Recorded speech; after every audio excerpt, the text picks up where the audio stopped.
दोस्तों, मैं दीपक गोठी। आज बात करते हैं 5 राज्यों के चुनाव के बाद गरीब की जेब पर डाका। है नहीं कमाल की बात?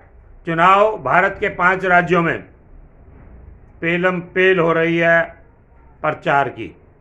धन इतना लग रहा है कि नोट छापने की मशीन किसी ने नहीं लगाई।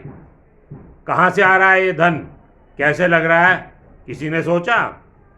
लेकिन सोचने की फुर्सत नहीं है किसी के पास। आप और मैं परेशान हैं केवल इसलिए कि हमारी जेब पर डाका डल रहा है।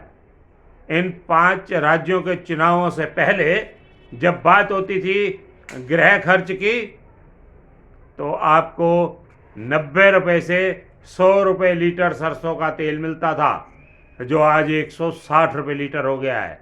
सरसों का तेल जो आप घर में खाते हैं। दाल जो 70, 80, 85 और 90 रुपए तक थी, आज 140 रुपए की हो गई है। हर आइटम को देखें आप। हाँ, थोड़ी सी राहत मिली है तो सब्जियों में ज़रूर मिली है। और वो क्यों मिली है? क्योंकि वो ऐसी चीज़ है, अगर आपने आज नहीं खाई तो कल वो सड़ जाएगी, उसे गाय भी नहीं खाएगी। इसलिए दुकानदार की मजबूरी है उसे आज खरीदना है और आज रात तक ही बेच देना है। लेकिन जो चीज़ें स्टॉक हो सकती हैं उन पर महंगाई की मार पड़ रही है, आपकी जेब कट रही है। मैंने बहुत सी चीज़ों पर ट्राई किया, बहुत सी मार्केट में देखा।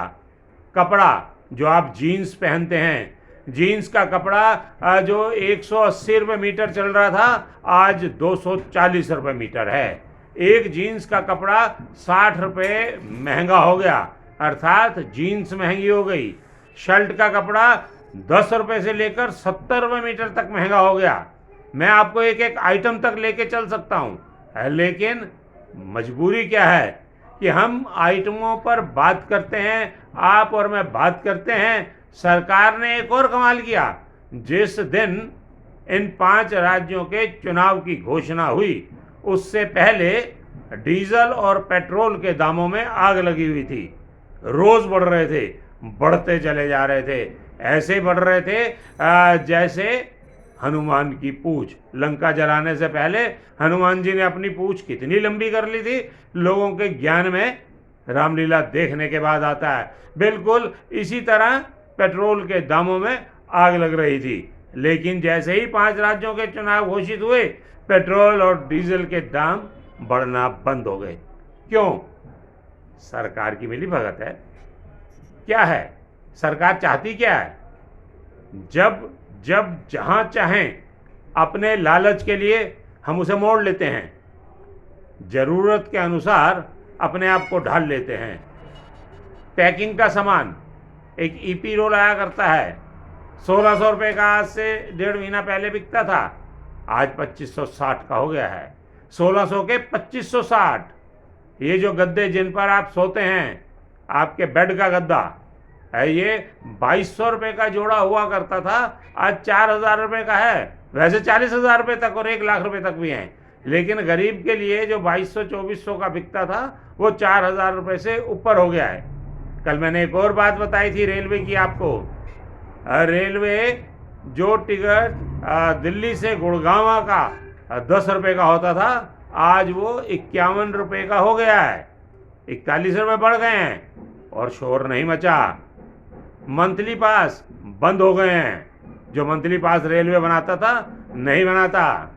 एक और कमाल, रेलवे ने एक और जगह आपके कान पर ऐसा तमाचा मारा है कि आप झंझना गए हैं। जो 60 साल से ऊपर के सीनियर सिटीजन हैं, उन्हें जो रिबेट मिलती थी वो भी बंद हो गई है। महंगाई की मार आपकी कमर पर ऐसे कोड़े बरसा रही है, ऐसे कोड़े बरसा रही है कि आपको सांस लेना दुर्भर हो रहा है। और हम हैं, ये मान लेते हैं कि सरकार है ना, तो सरकार चलाने के लिए कड़वी दवा तो सरकार को पिलानी ही पड़ेगी। कड़वी दवा पियो, पीते रहो और मरते रहो। यही आम आदमी की नियति है। पेट्रोल और डीजल के दाम बढ़ना बंद हो गए। क्यों? सरकार की मिलीभगत है। क्या है सरकार चाहती क्या है? जब जब जहां चाहें अपने लालच के लिए हम उसे मोड़ लेते हैं, जरूरत के अनुसार अपने आप को ढाल लेते हैं। पैकिंग का सामान एक ईपी रोल आया करता है, 1600 रुपये का आज से 1.5 महीना पहले बिकता था, आज 2560 का हो गया है। 1600 के 2560। ये जो गद्दे जिन पर आप सोते हैं, आपके बेड का गद्दा है, ये 2200 रुपये का जोड़ा हुआ करता था, आज 4000 रुपये का है। वैसे 40,000 रुपये तक और 1 लाख रुपये तक भी हैं, लेकिन गरीब के लिए जो 2200-2400 का बिकता था वो 4000 रुपये से ऊपर हो गया है। कल मैंने एक और बात बताई थी रेलवे की आपको। रेलवे जो टिकट दिल्ली से गुड़गांव का 10 रुपये का होता था, आज वो 51 रुपये का हो गया है। 41 रुपये बढ़ गए हैं और शोर नहीं मचा। मंथली पास बंद हो गए हैं। जो मंथली पास रेलवे बनाता था नहीं बनाता। एक और कमाल, रेलवे ने एक और जगह आपके कान पर ऐसा तमाचा मारा है कि आप झंझना गए हैं। जो 60 साल से ऊपर के सीनियर सिटीजन हैं, उन्हें जो रिबेट मिलती थी वो भी बंद हो गई है। महंगाई की मार आपकी कमर पर ऐसे कोड़े बरसा रही है, ऐसे कोड़े बरसा रही है कि आपको सांस लेना दुर्भर हो रहा है। और हम हैं ये मान लेते हैं कि सरकार है ना, तो सरकार चलाने के लिए कड़वी दवा तो सरकार को पिलानी ही पड़ेगी। कड़वी दवा पियो, पीते रहो और मरते रहो। यही आम आदमी की नियति है। कल फिर मिलेंगे। जय हिंद, जय भारत।